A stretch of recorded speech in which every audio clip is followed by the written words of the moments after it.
Hello, everyone, and welcome back to Tezos Insider, the future of Tezos media and news.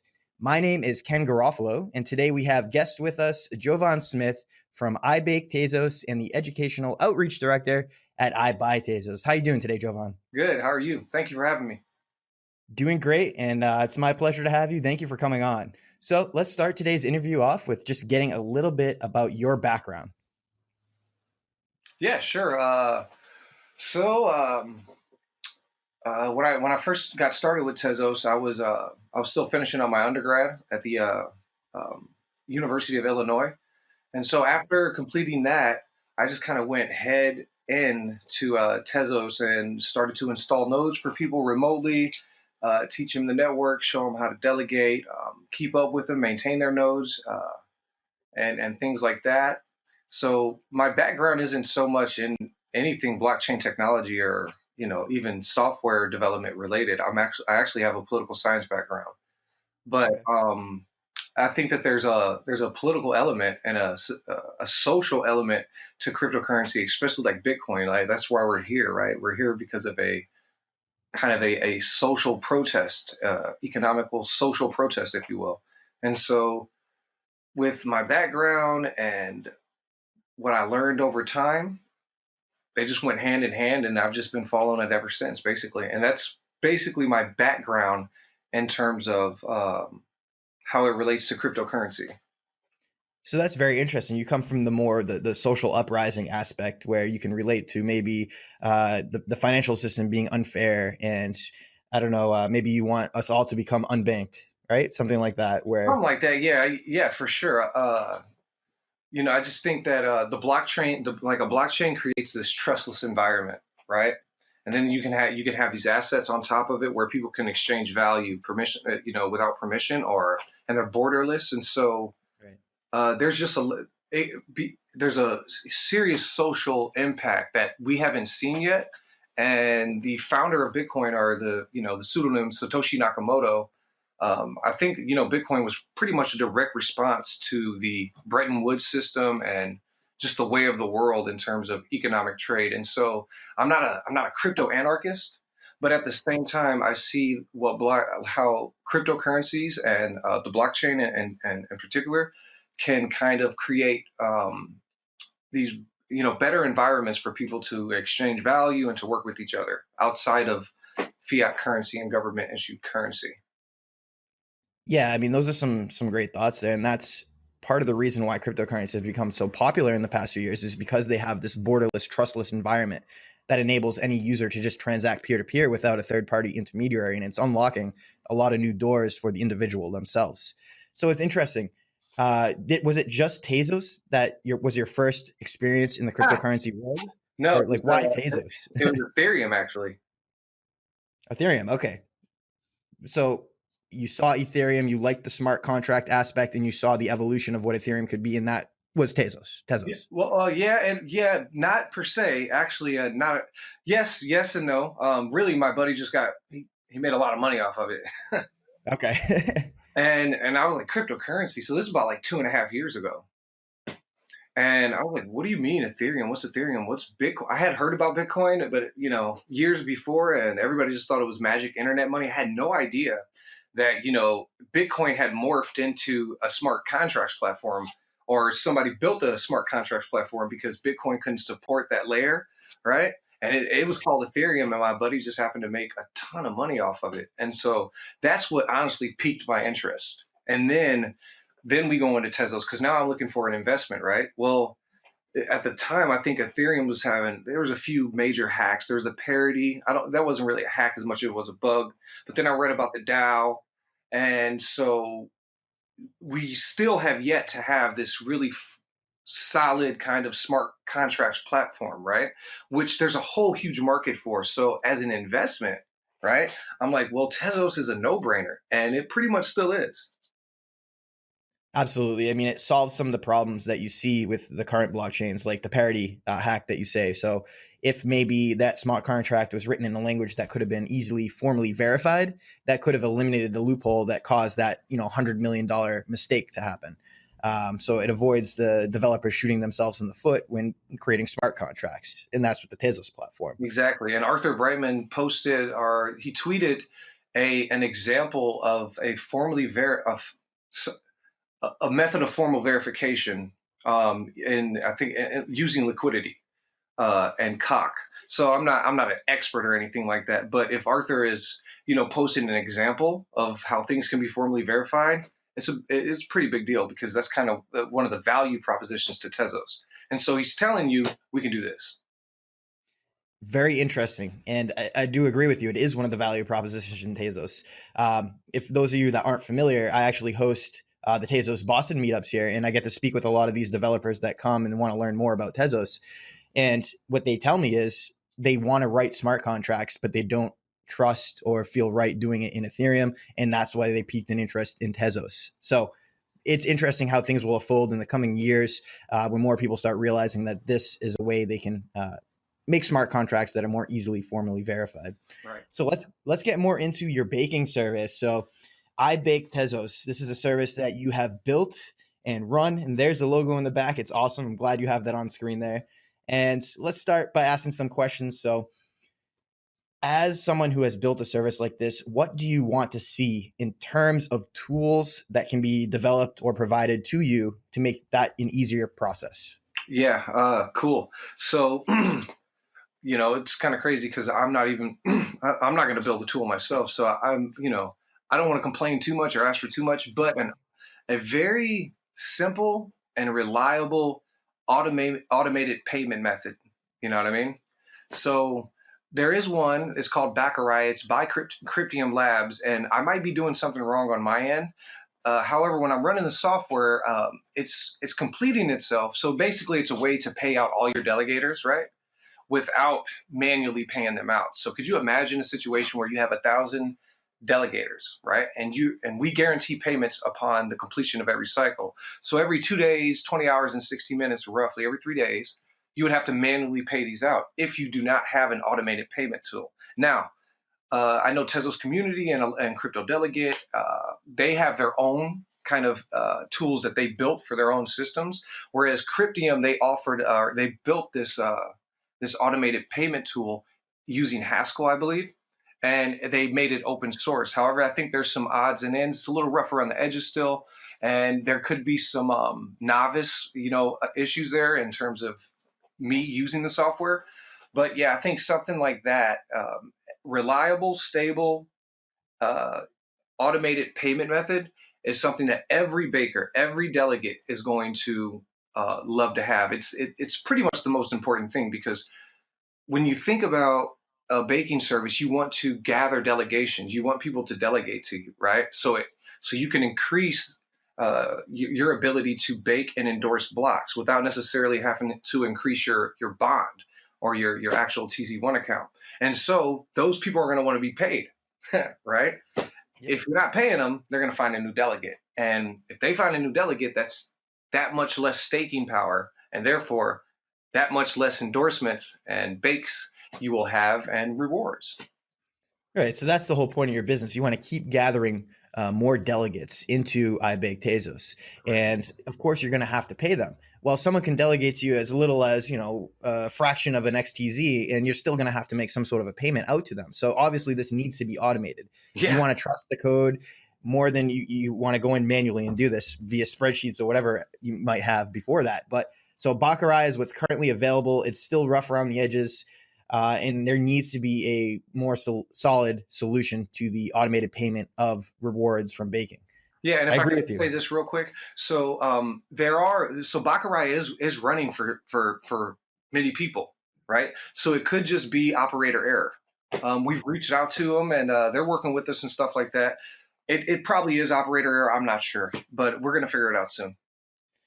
Yeah, and you got to think if this is going to expand to thousands, if not hundreds of thousands of more bakers into the ecosystem, you're going to need something that's straightforward and clear. So great point there. Indeed. And so another question here, let's move on to, so how do you deal with this problem that we're seeing is over delegation? How do you specifically deal with that? Oh, I mean, there's really nothing you can do about it. It's either you increase your bond or you just don't get delegates. I think for a delegate, it's not that it's not a when I say delegate, I refer to a baker as well. So they're one and the same to me. Um, from that perspective, from our perspective, it's not that big of a deal. But it does put some pressure and some decency upon us to let that KT1 account know, which would be just a hash right on Twitter or wherever. Hey, owner of this account, you delegated to us, but we don't have, we're not accepting delegations. Right now, the protocol has no way of stopping that. I'm not sure if that's something that can come about in the future. But for that delegator, the person who's trying to delegate, what if he's not even on Twitter? People get delegations all the time from guys who are just buying Tez. They don't have a Twitter account, right? And they don't realize that what just happened is they delegated to a baker that was over delegated, and there's no there isn't a formal method or a mechanism to let him know, or a website or whatever the case may be. Some of these things are kind of still fly by night. And so for that delegator, right, he's delegated to this delegate and he's not receiving rewards. And who knows how long some KT1 accounts can be stuck in limbo like that. Right. There's no great method of communicating to the owner of that address, Exactly. Because there's no information tied to it, like an email address or a phone number. It's just an anonymous KT1 address that's pointed towards your baking service. So maybe that's something where in the future, protocol amendment could be proposed that maybe once a baking service reaches that cap, they can no longer accept delegations. It will give you an error message and the transaction won't go through. Maybe that's a solution. Yeah, correct. Yeah, that'd be dope. So you mentioned if a case like that occurred, you'd have to buy more XTZ to put up the bond. Right. So this leads to the next question here is how do you plan to manage growth of people delegating towards you? So I'm a true believer in Tezos, right? True believer. It's passive income. I call it what we haven't seen yet is what I call the massive XTZ bond hunt. Okay? Just think about that. The massive XTZ bond hunt. That really hasn't happened yet. But you see bakers reaching out to each other, and to other people, asking to either participate in their bond pool or somehow, they're looking for more bond, right? Because you necessarily can't buy more on exchanges. There's just not enough liquidity. There's 79%, what is it, 79, almost 80% staking ratio across both operations, the actual delegation, and then, the operation of setting a delegation to a delegate. All of that is included in that kind of in that number, that staking ratio, right? And so people are holding their Tez. So if you needed 100,000 to increase your TZ1 bond size, where are you going to get it at?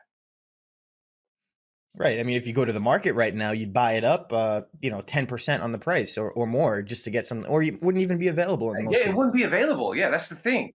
I've looked over around the exchanges and there's just no value there. That's not a good thing or a bad thing. I think if anything, it's good. What it says is that people, not only bakers, right? Not only, so what would be miners and Bitcoin or in Ethereum, but everyday stakeholders are locking up their tokens with delegates to receive rewards and basically help, are assisting in securing the blockchain, and they're being incentivized to do so. You tell me one protocol that does that. I mean, it's pointing the profitability and the growth factor back to the XTZ token. Yeah. In Bitcoin, if you want to increase your mining power, you have to buy more computer chips, more ASICs, more GPUs. In Tezos, you have to actually buy more XTZ to increase your power for the network. So in my opinion, maybe one day, like real soon here, Tezos is just going to go straight from this little 48 cent mark to like $5. Or it's going to be crazy. It's going to be a crazy spike because that's what it's going to take to get guys to come off of their Tez. Exactly. And it's interesting that you noted the bond pool, bakers reaching out to each other, trying to participate in their bond pools. So I have an interview scheduled later this week with someone from a baking service that actually tokenized their bond pool. So they have some sort of baking. Hold on, Tez Baking. Yes, Tez-baking.com. Exactly. Yeah. That's a good idea. Great idea. I love this idea. Not only does it create one of the first tokens in the Tezos ecosystem, but it also utilizes a smart contract that links your XTZ that you deposit in their bond pools to what they give you as a token. And then when you redeem that token through their smart contract, it automatically has to give you back the TES that you put into it originally. So it's a Exactly. way to guarantee there will be no human intervention, human error with the smart contract, and it's a way for the bakers to raise bonds so they can increase growth of their service. Indeed. So maybe that's a trend that you'll start seeing this year. Interesting. Yeah. No, I like that idea a lot. Another question here. So, in what ways would you improve the baking process in general? I don't think I have enough expertise or enough knowledge to really touch on that. But if I let's see, it's really all about, and it's like it's not the protocol itself. I think it's more about, and it's case by case basis, right? So, um, what works best for this delegate and this region of the world with this, where if it's cold outside, if you're losing power and you're not online, or whatever the case may be, you're in a hurricane prone region, you're not going to be online to bake. I think it goes case by case, but the protocol, I think, is, for what it is, 6 months old, I think it's pretty solid. What I would say is ledger. You gotta have a ledger. You gotta be baking with a ledger. um, Make sure that you maintain a really good internet connection.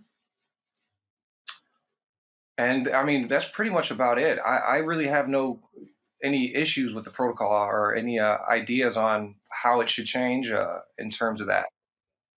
That's fair. And how about in terms of profitability?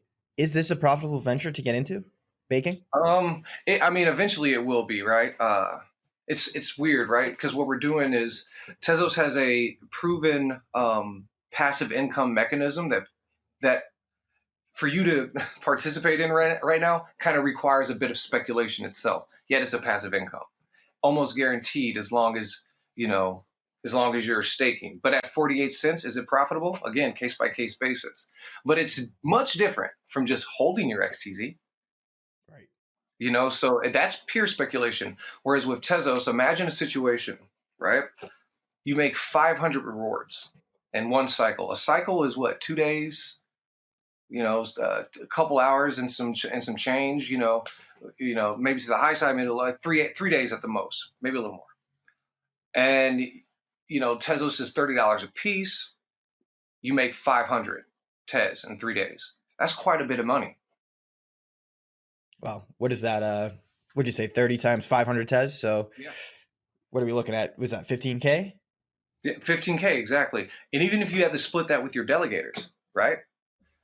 It's still a really good income because it doesn't cost that much to run a Tezos node. Literally, internet connection, a decent device, right?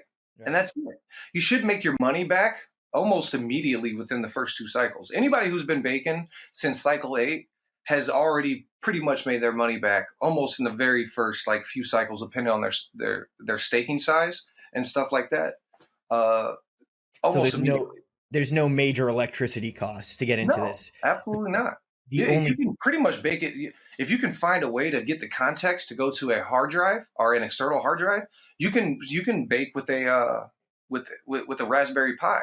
The more in Tezos, you bake more blocks based on how much Tez you stake.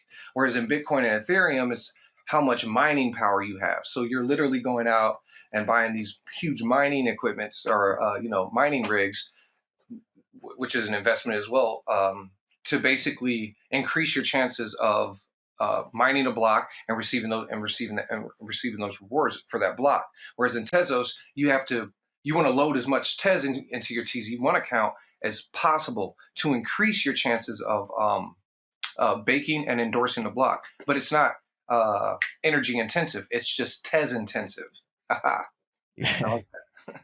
and that's a great point. I think the more people start realizing that, especially the general public that's coming in as new participants, that's really going to put a heavy buy pressure on the XTZ price. And I think, Yeah, I'm counting on that like yeah, so hard. and that's where the speculation comes in, and that's where Right. the general economics of the Tezos ecosystem plays positively towards this effect. So it's important you note that people doing this for Bitcoin mining are also buying these GPUs or ASICs. Not only are they misdirecting where the money should be spent in terms of return on their asset, but they're also going out of like these ASICs are losing competitiveness. People are Yeah. designing faster ASICs, so if you bought an ASIC miner 1 year, well, next year that could be totally obsolete and not even provide a return, I've or seen or go Litecoin miners, they're negative. like $300 now. Yeah, so it's unbelievable. You have to spend crazy money, and then uh, they don't become profitable in a short amount of time here. So definitely XTZ Tezos seems like a perfect evolution, directing the profitability back into the native asset there. Yeah, and it's not the only real quick. It's not the only proof of stake protocol.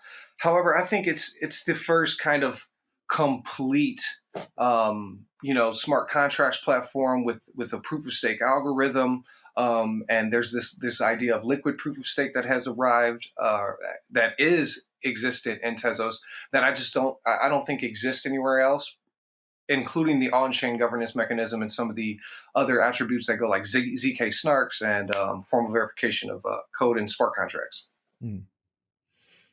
So, in your opinion, how do you think you would encourage more people to become bakers or participate in that whole process?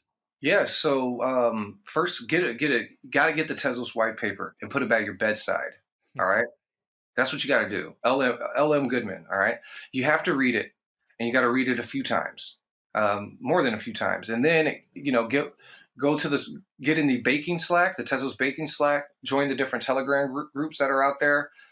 There's Riot. Start talking with people. Almost every individual in Tezos that has anything to do with baking have been around for quite a long time, and they're very, very approachable. As a matter of fact, it was at Crypto Delegate, the delegation service. Mike Monahan, he taught me everything I know on the AlphaNet and ZeroNet. Literally, we'd stay up all night. That's awesome to hear that people in the community are so easy to talk to and help you with setting up whatever you need for the baking process. So, Exactly. And always remember, if it's going to be a baker's life for you, read the Medium article by Arthur Brightman called The Baker's Life. You have to read that too. That's almost just as important, because what he lays out there is what it takes to actually maintain a node. Again, it's not energy intensive, right. but it does require you to pay attention to what's going on in the protocol, to make sure that you're updating your node. Your node can go down at any time. Do you need staff? Do you not need staff?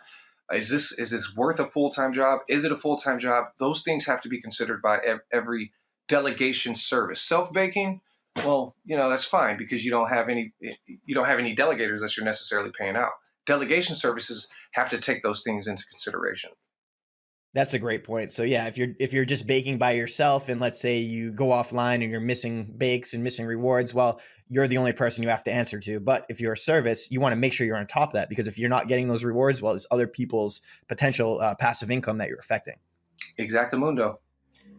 And so, what sets your service, iBake Tezos, apart from others, just besides the fees, or if you want to talk about the fees? Yeah. So we started off with a 6% a promotional fee. So we came online, or we set our delegation, I think it was in cycle 46, and we endorsed our first block in cycle 52, and we baked our first block in the same cycle. So at about 32 to 34 days ago is when we actually started to, participate in the network. All right.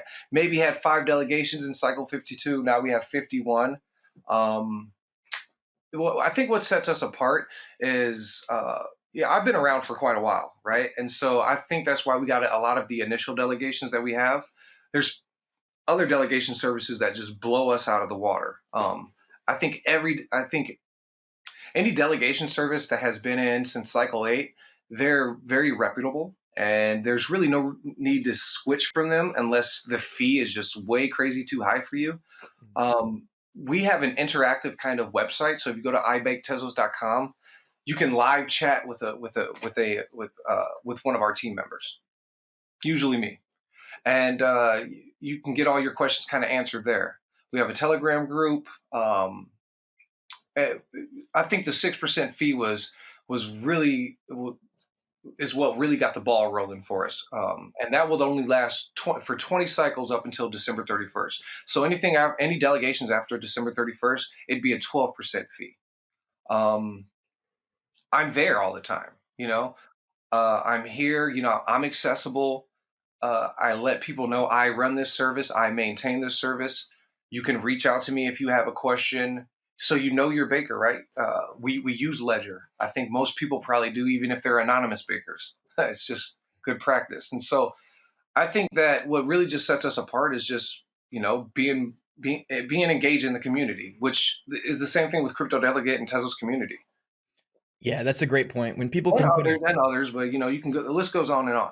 yeah, when people could put a face to the baker they're delegating towards, it definitely helps. And if they can log on to your website and get in a live chat with you, they can ask questions like, "Are you currently over delegated?" and get answers right on the Exactly. spot, so they're not making bad decisions. So Yep, yep. that's definitely what set you And guys. sometimes we miss chats. Sometimes we miss chats, but we try to make up for it. We'll tweet, say, "Hey, if you ever miss a chat, join the Telegram group or something like that." Yeah, and it's great that you provide all those different avenues for people to reach out to you. And so, how do you think bakers could differentiate between each other? Maybe some of those certain aspects, like being known in the community, fees. Is there any other aspects that a baker could do to differentiate? Maybe like providing open source automated payment distribution. Cryptium, yeah. No, seriously, that gives them a lot of credibility as at least know-how, technical know-how. I delegate to those guys because they just seem to know what they're doing, right? Not only do they have a dashboard, a calculator, but they also have this open source tool for other delegators to use or other delegates to use as a delegator, right? These guys just seem to know what's going on. So that type of stuff, those little subtle things, most definitely sets them apart. That's great to hear. So everyone that's a baker that's watching this right now, maybe you want to start working on some tools or release them open source for the community to use, and that might help your business. So how about yourself, Jovan, here? Any future plans or announcements for any of the ventures that you're into? Um, not at the moment. We are trying to put together a kind of a baker, a fairly large baker chat, right? That will be live. We're still working out the odds and ends on it, all that good stuff. But hopefully, we'll be doing that by January 19th or January 20th. And that's about it. iBake Tezos is doing fairly well. It's slow going in terms of the delegation service, but I think the overall crypto market is just kind of tired after the big bull run of last year and this long bear market, this huge correction. And so eventually all of that start folding back. Like last night, we got a delegation of 208,000 Tez out of nowhere. Wow. Wow. Boom. Probably just because somebody needed a delegation. Thank you, whoever that was. But that's essentially how it happens. You don't need much advertising because the protocol advertises itself. Hey, there's a 5.5% inflation rate, right? You want to stake your coins. And so I think that for us, it's just keeping our ear to the community and listening to them and making changes that way as they come in. That's awesome stuff, Jovan. I'll definitely keep my eyes out and my ears out for that chat that you guys have coming out there. Maybe I'll even be a participant in it as well. So that's something to look forward to. Yeah, exactly. I didn't know if you wanted me to mention that, but yes, Ken will be there. I personally invited Ken. Look forward to that. And thank you so much for coming on this episode of Tezos Insider, the future of Tezos media and news. This has been a pleasure. Again, Jovan Smith from iBake Tezos, as well as the Educational Outreach Director at ibuytezos.com. Thanks so much. Thank you. Thank you, guys. Bye-bye. Take care.